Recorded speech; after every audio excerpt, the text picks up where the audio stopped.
Best Practices of Marketing for Merchants on the Move. Welcome and thank you for joining us today. My name is Trip Oshinsky. I really appreciate you spending a little bit of your afternoon here today and allowing us to hopefully help you out with growing your business.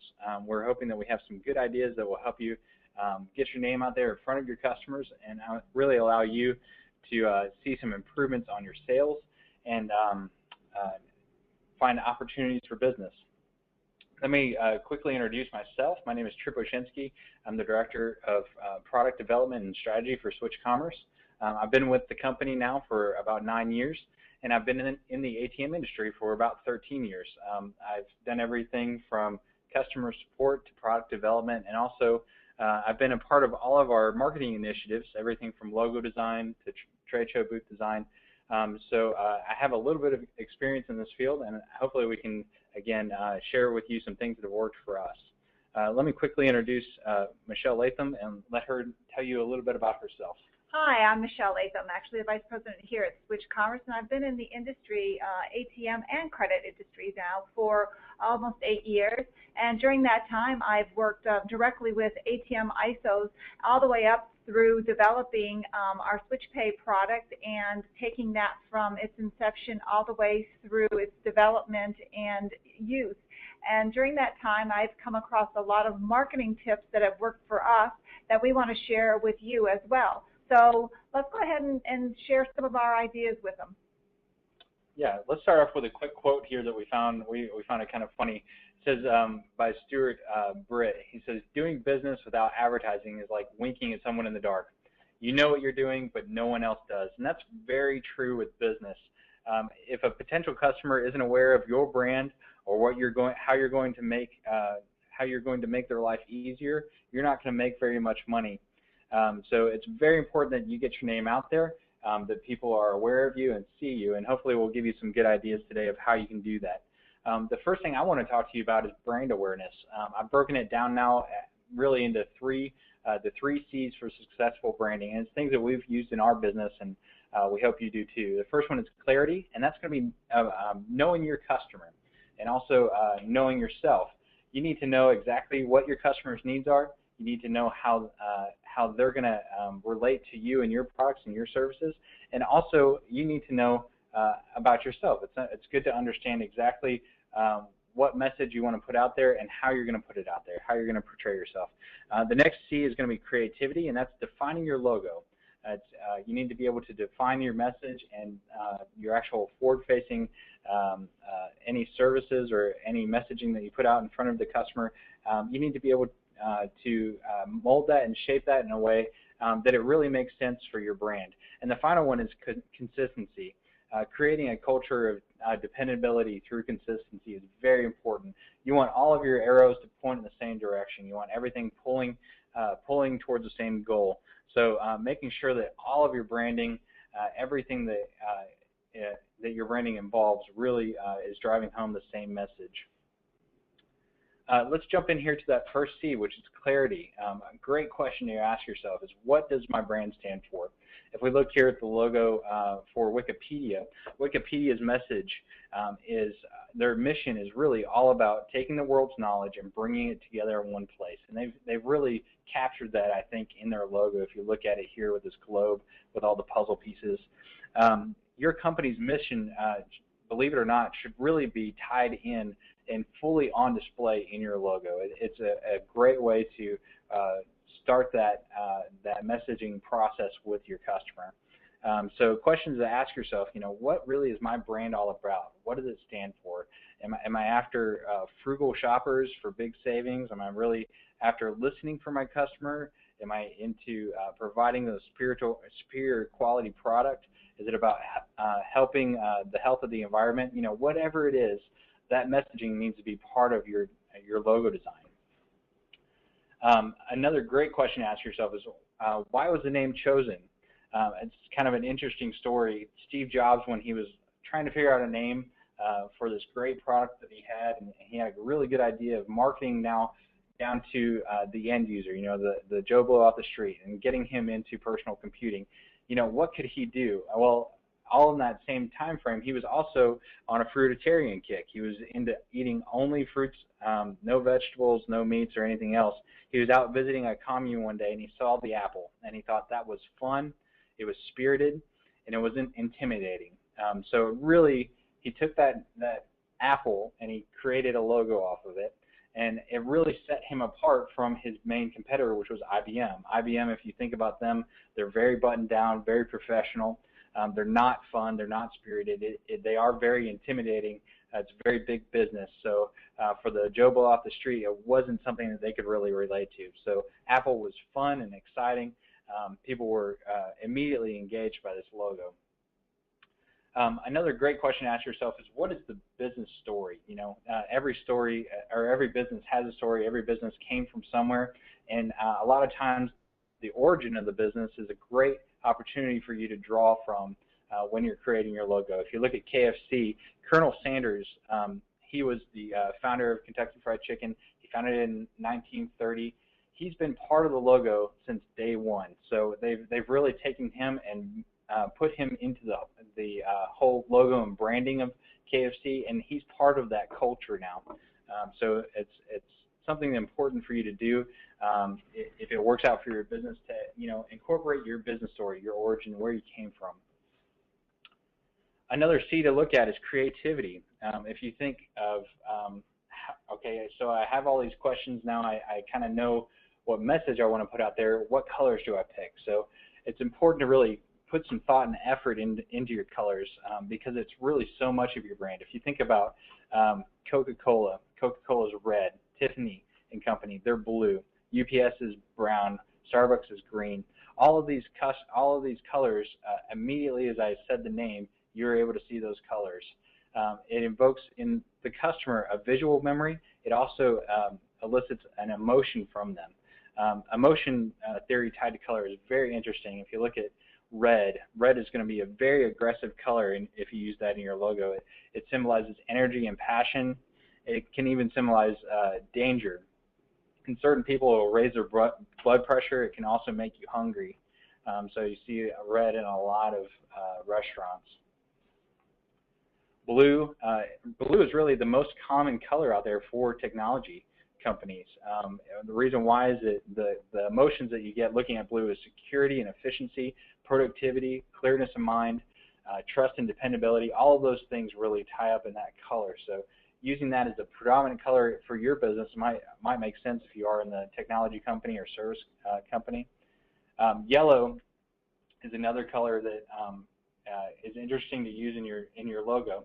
It really can have two messages. It could be bright and sunny, cheerful, friendly. It could also show cowardice or caution, if you think of like a road sign or a yield sign. So you kind of got to be careful on how much yellow you use in your logo and what you're balancing that with.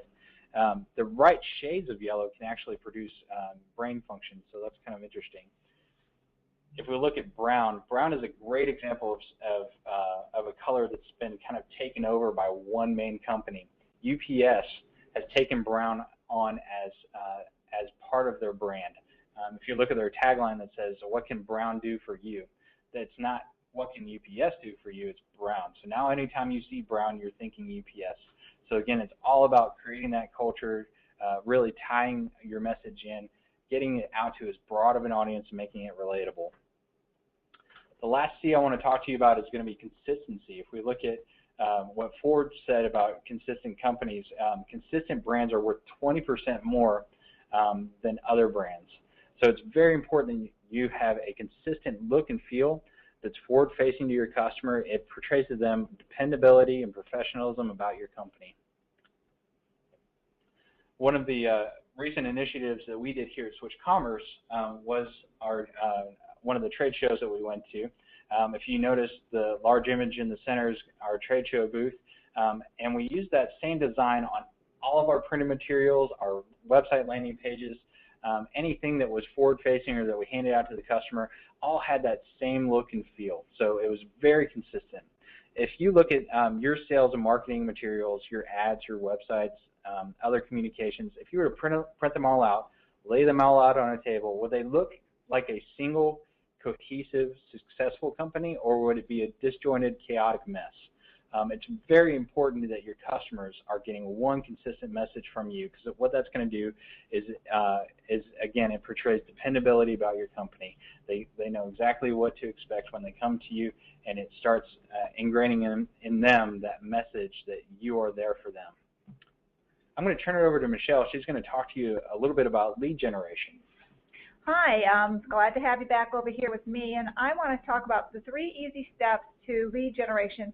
And you know, we all know that there's a lot of variety of ways to actually generate your leads, but we're going to talk about the 3 easy steps, and we chose these because these are the most used and probably the top lead producers actually out there. And the first one is online. And did you know that 53% of consumers, when they look for a business, they don't use the Yellow Pages, instead they use Google. So that just goes to show you that online is where it needs to be. Secondly is blogging and social media. 57% of companies with a blog have generated a lead from it. That's more than half. And then the last is our networking. Let's not forget our neighbors and our local community. So let's go ahead and talk about a little bit of those. But you know, before we do, let's make sure we understand what a lead is. You know, inbound leads can really make you and your salespeople's lives much easier, since that prospective customer already has some idea about the product or service that you're offering. But what is a lead? It's not an email address. That's just a contact. With an email address, though, you actually do have an opportunity to turn that contact into a lead. And the statistics say that for every 30 contacts, you yield 3 leads. So let's get going on turning those contacts into some leads. Now remember, a lead is someone who's indicated interest in your business or your product or service. And of course, a lead that's online is defined as a person that's actually completed a form through your web page. So how do we turn those contacts into leads? The first thing to start with is an offer. The internet's everywhere you go, and most of us carry it with us on our phones. So why not take advantage of that opportunity? Start with an offer like coupons, free products, free services, free trial, or even free consultation. What you want to do is you want to grab their interest. You want to drive traffic, and you want to convince them that there's enough value in your offer that they want to provide you their information. Also, remember your offer should have a catchy title. Going against the grain, judge that book by its cover. Make sure you also use keywords: free, join, receive. When you use words like learn or educate, this makes someone feel that they have to exert some additional energy. So keep your keywords easy and free going, like join or receive. Another way to do online lead generation is through newsjacking. This is when something that is generating current news that you can actually tie your product to. Twitter is a perfect vehicle for newsjacking. And just this year at the Oscars, Amex was able to use Twitter to promote themselves for free. Another example, say you're a roof repair and there's been some storms bringing hail to your area. It might be the time to get on Twitter and hashtag that storm. And be sure when you put out your offer, you make sure you hashtag the storm with it to connect the two and do your newsjacking of your own. The last area online is scarcity, limited time or quantity. You know, we all want a piece of something, you know, and we don't want to miss out. None of us do. So this gets consumers to act now rather than later, and it creates this element of exclusiveness, and it increases the demand. So scarcity is something that you might want to think about doing when you put your offers out there. Let's talk a little bit about blogging. And 81% of businesses have reported their blog is useful or critical to generating their leads. So how do you write a blog? Well, focus on your customers. It's really easy. Write a blog solving their problems. Share your resources that you have available to you. Read about what you know they care about. Make sure you don't lose any opportunities when you write your blog. Make sure that your blog contains a link to your homepage so that they can get from your blog back to your homepage. And also link those specific words and phrases and other resources back to your website as well. And last thing is Don't write a War and Peace novel. Keep it a little bit simple and short and concise. Write about a single idea, but don't forget you can add a graphic, an image, a video, or even a PowerPoint presentation. Let's talk about being social. Social media has an enormous audience. Over 1 billion users are on Facebook alone. It allows for targeted demographics and can reach your perfect customer, whether here or in Alaska. It creates an organic growth, which occurs naturally when viewers find your business's material on a social media page or website. In fact, just last week, Target released an easier and faster way of sharing your email with the business. The last area for generating leads is your community networking. You know, your community is a great place to start. It's right there. It's home base to you. So why not host a local event or a meeting and invite the other local thought leaders? Go ahead and offer to speak or present at other thought leaders' meetings and events as well. And also, you can join your local small business association. Another great idea is to pick 1 or 2 local charities and get yourself involved. And even everybody that you have there with you can wear one of your t-shirts with your logo on it. And make sure you can sponsor a local sports team, and they can also wear your name and logo on their shirts. Another great idea is, how about posting a sign in the yard of your ongoing or your just completed project or job? There's no better way to show somebody how well you do a job or how well your job was done. And last but not least, why not wrap your vehicle? You're in it, you're moving, you're on the move all the time. Why not make your vehicle a mobile billboard? You know, last but not least, now that you've got these leads in your hands, remember to nurture your leads. The foundation of lead generation is a solid marketing plan, and your customers can't buy your goods if they don't know you offer them. All right. Thank you so much, Michelle. Those were all great points. I hope that we've shared some things with you today that have kind of sparked your interest or pointed you in a direction that maybe you weren't looking before, that could help you grow your business and help you out. If you have any questions, right now would be a great time for you to go ahead and enter those into your viewer. We're going to give it just a minute or two and see if anybody comes up with some good questions. While we're doing that, be sure that you stick around to learn how you can receive $50 cash. We're going to tell you that right here in the next couple minutes at the very end of the webinar. Hey, Trip, there's a question that just came in for you. Yeah, okay. All right, so this one looks like it came in from Rob. Rob asks, are there any logo design services you can recommend for a business on a tight budget? Yeah, actually, let me tell you about one that we've used actually here in-house, and then I've had a little bit of opportunity to experience. It's called designcrowd.com. It's a great source for you, especially if you are on a tight budget, because you get to name your own price for your logo. So using the 3 C's that we talked about, you're actually going to be able to define your brand.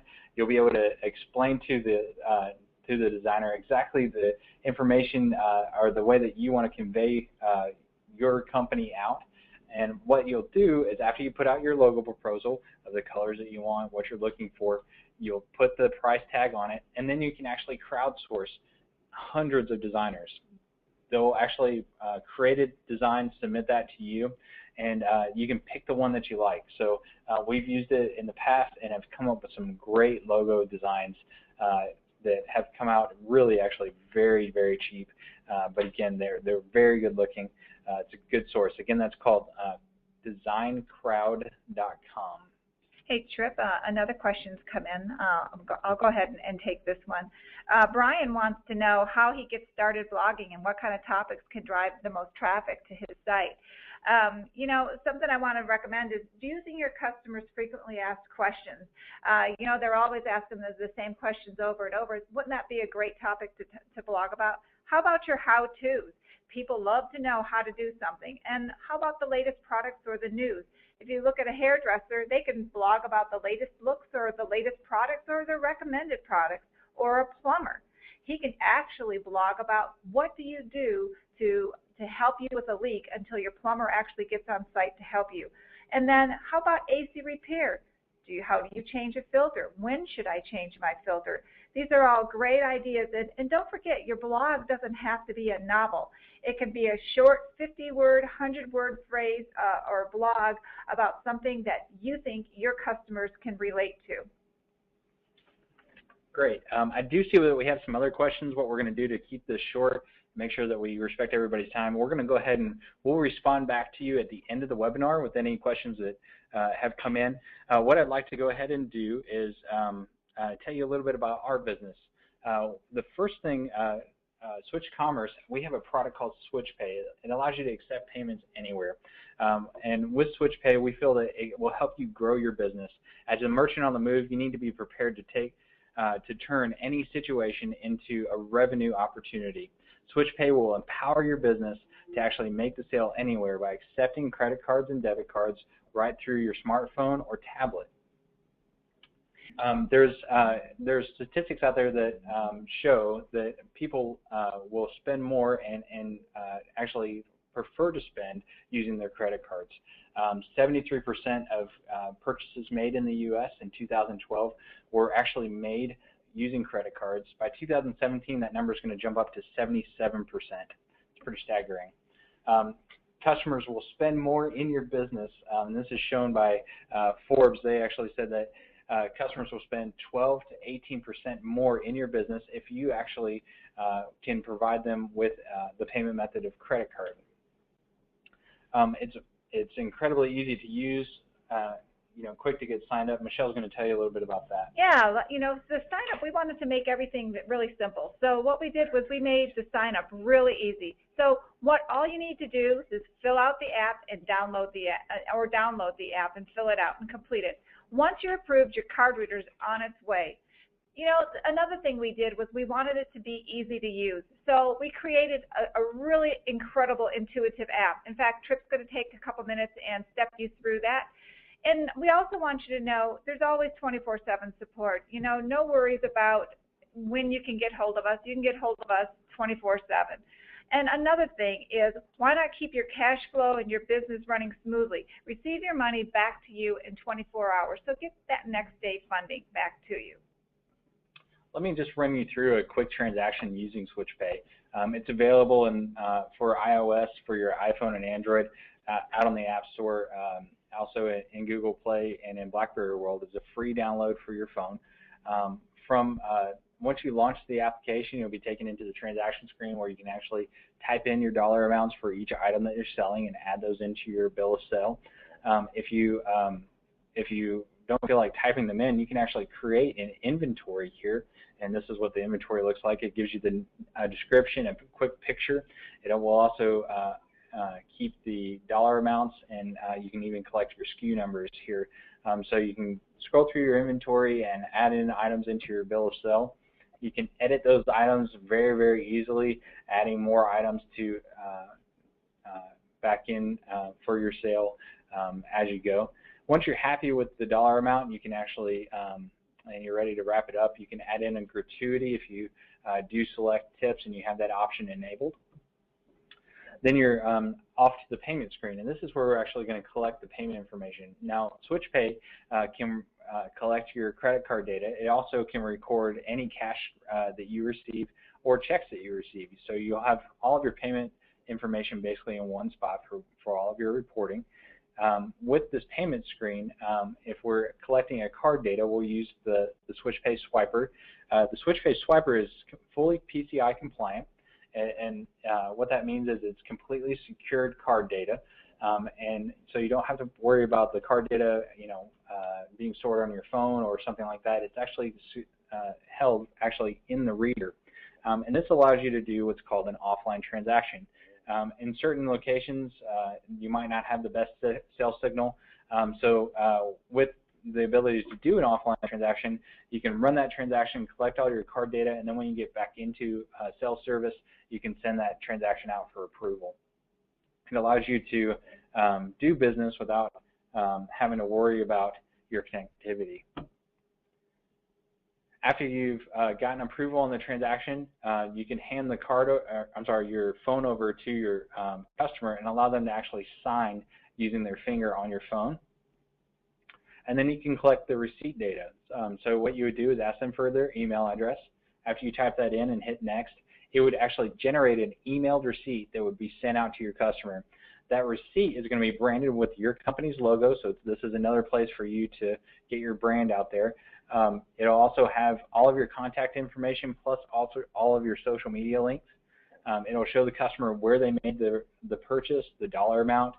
It'll show them their receipt, and they'll have the ability to actually get a full detail of their purchase.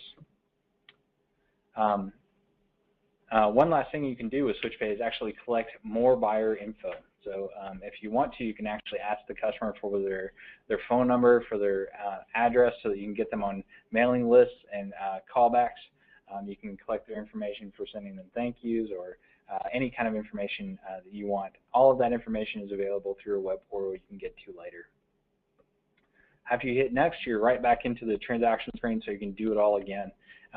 This is an incredibly simple app to use, but it's incredibly powerful and can really help you grow your business.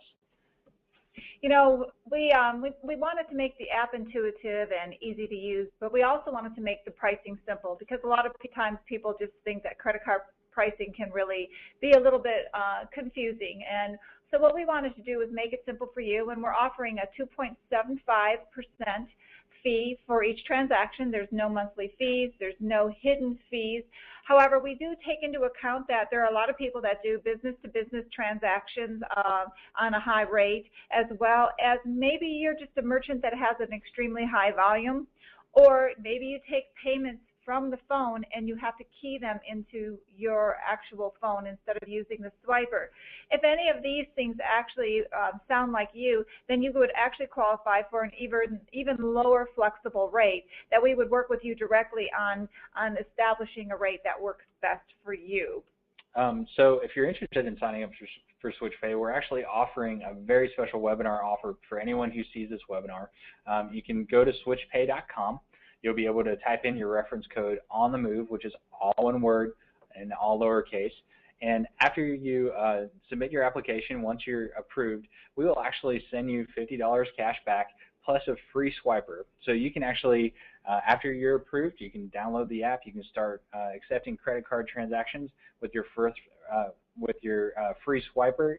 That will come to you within the next couple business days after your approval. And that cashback offer will be sent right to you. So again, this is only for people that have used this webinar, that have viewed it, and be sure to use that reference code on the move.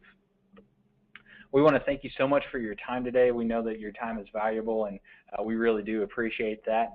If you have any questions or would like to contact us further, you can contact us at credit@switchpay.com or call us at 972-550-8900. Thank you again, and have a great day.